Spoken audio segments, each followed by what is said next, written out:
Alors en fait la question porte sur l'islam, ses coutumes et le défi de la modernité qui s'y impose. Et est-ce que, alors premièrement pour commencer, est-ce que l'islam révélé au 7e siècle, dans un contexte, un lieu spécifique, a tenu compte du peuple, des us et coutumes, des mentalités et de l'époque? Bismillahirrahmanirrahim. C'est une question très intéressante qui a été déjà travaillée sous le prisme de la question de Athab et Mutaghayirat, c'est-à-dire sont les fondements qui ne changent jamais et ceux qui changent. Donc ça sous-entend déjà, dans ce que je viens de dire, que les savants ont déjà pensé l'idée qu'il y a deux niveaux dans la religiosité et dans ce qu'on entend par la religion.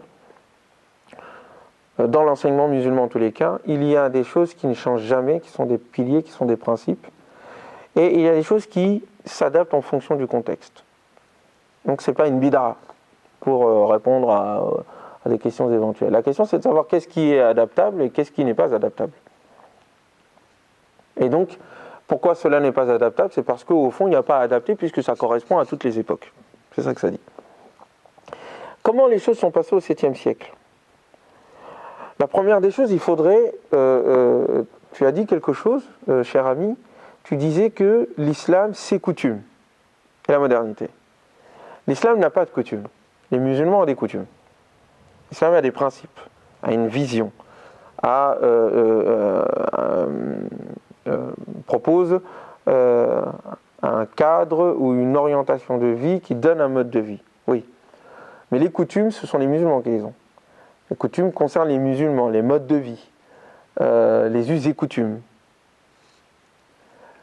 C'est important de faire la distinction parce que souvent on confond les coutumes avec l'islam. Et donc on finit par dire même l'islam et ses coutumes ou l'islam dit. Hein? Et l'islam dit, souvent ce qu'on dit derrière ce que le terme l'islam dit, c'est souvent nous qui parlons. Enfin, c'est pas souvent nous, c'est nous qui parlons de toute façon. Mais effectivement, la révélation du Coran, déjà, il y a deux niveaux. Enfin, il y a eu deux étapes dans la révélation. La première concerne la descente, ce qu'on appelle la tanzil. C'est-à-dire, le Coran, d'ailleurs, la sourate al-Isra le dit très bien, les derniers passages de la sourate al-Isra indiquent que, la sourate 17 donc, indique que « وَبِالْحَقِّ أَنزَلْنَاهُ وَبِالْحَقِّ نَزَلَ » Et c'est un Coran, une récitation, wa Qur'an, faraqnahu, que nous avons séparé dans sa descente, afin que toi, Mohammed, tu le lises auprès des gens, que tu le récites, à la mukthin, en prenant le temps.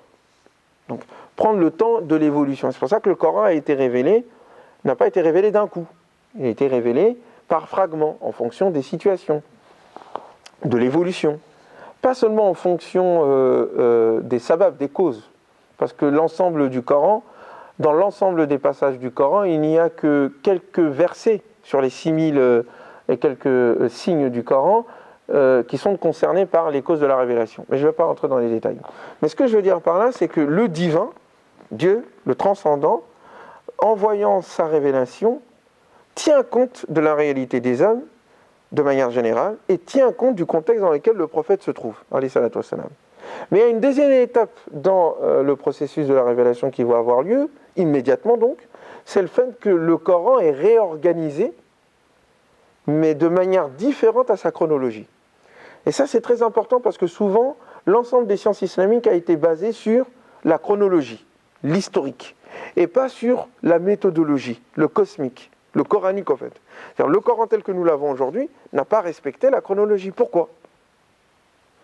Et je pense que l'étape dans laquelle nous sommes aujourd'hui, qui est la nécessité de créer des nouveaux fondements de la pensée humaine et de la pensée musulmane, elle trouvera sa source dans le fait de prendre en considération le fait que le Coran a été réorganisé afin d'atteindre l'universel et le cosmique, et donc à dépasser l'historique. Donc ce dépassement de l'historique veut dire qu'il prend en compte effectivement les éléments du 7e siècle. Mais ensuite, il les dépasse et les réintègre dans les principes et les finalités universelles et cosmiques. Prenons un exemple. Le Coran, par exemple, vous ne verrez jamais des détails, outre que nécessaires, sur la vie du prophète, alayhi salatu wassalam. Il y a des éléments dans le Coran qui existent dans le Coran sur la vie du prophète, effectivement, et qui nous donnent le cadre général pour savoir qui il est, quel est son caractère, quelles ont été les étapes de ses missions. Ce sont des informations qui sont dans le Coran, ça c'est sûr. Mais les détails, par exemple, le nom de sa mère, le nom de son père, à quelle date il est né, à quelle date il est mort, le nom de sa femme, les noms de ses filles, ces éléments ne se trouvent pas dans le Coran. Et si effectivement le Coran avait pris ces éléments-là, cela aurait historicisé en fait le Coran. On aurait dit effectivement ça, le Coran s'adresse à Mohammed sallallahu alayhi wa sallam et dans le contexte dans lequel il était. Or non, certes sa révélation a eu lieu au 7e, mais son discours immédiatement était de l'ordre de l'universel, de telle sorte que les Mécois et les Médinois et les Arabes de l'époque ont pu l'entendre dans le contexte particulier qui était le leur, parce que comme il était universel, forcément ça leur parlait, sans que la parole divine ne s'enferme dans leur contexte. Vous verrez par exemple qu'il n'y a pas de détails sur, par exemple, qui a accompagné Abu Bakr, j'ai dit le nom, qui a accompagné le prophète Mohammed lorsque il est parti de la Mecque à Médine, alors que nous savons dans l'histoire que c'est Abu Bakr. Mais pourquoi est-ce que le Coran n'a pas cité son nom ? J'irai même plus loin. Pourquoi est-ce que pas une fois nous voyons dans le Coran, Ya Muhammad, ô Muhammad. Le prophète est interpellé dans le Coran, mais en tant que prophète ou en tant que messager, mais jamais en tant que Mohammed, fils d'Abdullah, né à la Mecque, mort à Médine. Ce côté historique et on va dire arabe au fait du prophète Mohammed. C'est pas ça qui est visé. Donc ça veut dire au fond que les musulmans se doivent, en revenant au Coran, d'épurer la pensée musulmane des circonstances particulières de l'époque de la révélation. Parce que ensuite, la construction des sciences islamiques, elle s'est faite non pas à partir du Coran, mais surtout à partir de l'héritage. Donc, je suis en train de dire que le Coran ne fait pas partie de l'héritage, ne fait pas partie des coutumes arabes, ne fait pas partie des coutumes et des modes de vie des musulmans. Et que d'ailleurs, les musulmans, les arabes, les civilisations ou la civilisation musulmane, n'est pas coranique en tant que telle, c'est une action humaine. Mais maintenant, est-ce que le 7e siècle est la référence pour être de bons musulmans au 21e siècle ? Je vais être catégorique, peut-être choquer certains, non. Le 7e siècle n'est pas notre référence ultime. Le 7e siècle n'est pas une révélation. La tradition arabe n'est pas une révélation. Les coutumes musulmanes ne sont pas une révélation. Les riwayat, c'est-à-dire ce que les anciens ont apporté ou rapporté ou nous ont transmis d'informations concernant l'époque du prophète alayhi salatu wassalam, ou ont attribué des propos, je dis bien attribué des propos, soit c'est une attribution véridique ou fausse, ça c'est les sciences djihadistes qui s'en occupent, des propos au prophète Mohammed sallallahu alayhi wa sallam ne sont pas une révélation. Non. Ce sont des modèles, un imaginaire particulier, un effort intellectuel, un ijtihad de la part de savants et de sociétés en vue d'interagir dans l'interaction avec le Coran et en vue de vivre l'islam à leur époque avec les contradictions et les défis qui étaient les leurs, mais ça ne peut en aucun cas être une source de révélation. Et donc, la problématique maintenant, c'est si l'islam, en tant que message universel, qui dit qu'il n'y a qu'un seul Dieu, et c'est ça le message principal, qui dit que l'ensemble des prophètes ont professé un seul et même message, à savoir la paix, l'adhésion à la paix de Dieu et l'idée de se donner à son ordre, de se soumettre. Je n'aime pas le terme soumission, je pense que le mot soumission est impropre à la signification d'islam, même s'il y a des éléments qui s'y trouvent. Mais le fait que tous les prophètes ont professé ce message-là, le fait de dire qu'il y a un au-delà de cet ici-bas, et que donc la vie de l'homme a un sens, le fait de dire que ce que nous vivons dans ce monde-là est éphémère, non pas parce que ce monde est mauvais en soi, mais parce qu'il est relatif par rapport à l'autre monde qui nous attend, dans lequel chacun sera récompensé en fonction de ce qu'il aura fait dans ce monde-là. Ça, c'est éternel. Ce sont des principes universels. Il n'y a pas besoin de porter un khamis ou d'avoir la barbe jusqu'en bas de son nombril ou de porter une cravate ou je ne sais où. Ça parle à tout le monde, comme Shakespeare peut parler à tout le monde. Oui. Et ça, c'est nécessaire de le comprendre parce que ça permet ensuite d'aborder la question de la modernité. Quand on voit ce que c'est que la modernité, on se rend compte qu'au fond, la modernité, c'est un processus historique qui dure c'est récent, c'est 3 siècles à peu près, 3-4 siècles. Et c'est une volonté de rupture, au fait, avec l'héritage ancien. Mais paradoxalement, une volonté de rupture avec l'héritage ancien religieux, mais en retournant à l'héritage des anciens gréco-romains. Donc la modernité en elle-même est revenue à une tradition antérieure, dont sa rupture avec la tradition religieuse. Mais en même temps, il y a l'idée d'aller dans le sens du progrès et de nier au fond la centralité du divin et de mettre à la place de cette centralité divine l'homme et la centralité de l'homme. L'homme est la source et la mesure de toute chose au fond. Et donc c'est une forme de fuite en avant qui s'est construite en opposition aux religieux, à l'ordre religieux, à l'ancien régime, sur le plan politique, économique, mais surtout philosophique. Et donc, quand on dit s'adapter à la modernité, qu'est-ce qu'on entend par modernité ? Si on entend par la modernité les acquis, au fond, de la modernité, l'autonomie de l'homme, la séparation des autorités, la confiance donnée à l'homme quant à sa gestion du monde et le fait de profiter de soumettre au fond la nature, en tout cas de maîtriser la nature pour en tirer tout ce qu'il y a de richesse pour l'accomplissement de l'homme. Si ce sont ces acquis-là présents et qui se retrouvent dans le système démocratique et sur le plan social et culturel, oui, il y a nécessité de prendre en compte, somme toute, une évolution décisive dans l'histoire de l'humanité, qui est présente dans l'ensemble des différentes civilisations. Ce sont des acquis irrémédiables sur lesquels on ne peut pas revenir et dans lesquels je ne pense pas qu'il faille revenir. Mais si on entend par modernité, au fond, le modernisme, c'est-à-dire l'idéologie de la modernité, c'est-à-dire le progrès pour le progrès, l'absence de finalité, le fait, au fond, de réduire l'homme à cet ici-bas, à sa consommation, à son animalité, entre guillemets, à un simple consommateur, au profit de ce monde-là, et donc la volonté d'oublier le sens, l'au-delà, le divin, non.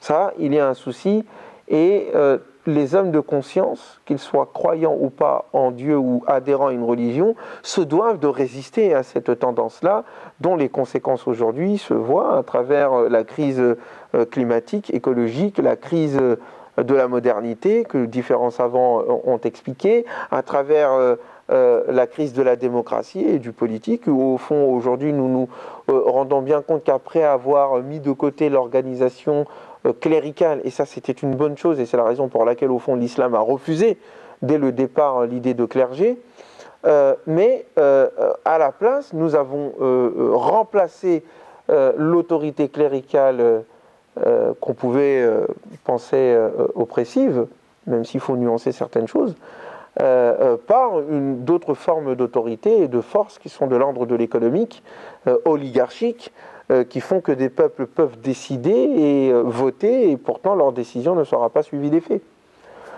Donc, ça, c'est une crise majeure du modernisme et de la modernité. Donc, il y a nécessité de créer un nouveau modèle. Il y a nécessité, au fond, de mettre fin au processus de destruction et d'opposition à partir duquel la modernité s'est construite, et de le remplacer par un processus de construction. Or, il n'y a pas de construction si on n'a pas une idée quant aux finalités, s'il n'y a pas de sens, s'il n'y a pas Dieu. Et donc, il y a nécessité comment dire, à partir des principes universels de l'islam révélés, non pas seulement au 7e siècle, mais renouvelés au fait au 7e siècle par la révélation coranique, car enracinés dans le cœur humain en quête de sens, et révélés par les précédentes révélations prophétiques, il y a donc nécessité à partir de ces principes universels de vivre notre modernité. Mais vous l'avez compris, la modernité au fond c'est quoi? C'est le vivre notre époque. Donc toute personne qui vit une époque à partir de principes hérités, et non pas anciens, mais hérités, qui sont là, qui sont donnés, transmis, c'est le mot tradition en fait, eh bien il est moderne. Et toute personne qui est en rupture avec ce qui lui a été transmis de principes universels, soit en conservant des coutumes ancestrales, soit en étant dans la destruction complète, n'est ni moderne ni traditionnel. Il est dans le traditionnalisme, il est dans le modernisme, il est dans l'idéologie. Et au fond, l'être humain n'est véritablement humain que lorsqu'il arrive à lier et l'évolution humaine et la révélation divine. Et les deux réunis font la révolution. Voilà. Révélation, évolution égale révolution. Et au fond, c'est ce vers quoi le Coran va. Et c'est ce que le prophète Mohammed sallallahu alayhi wa sallam a fait au fait à Médine.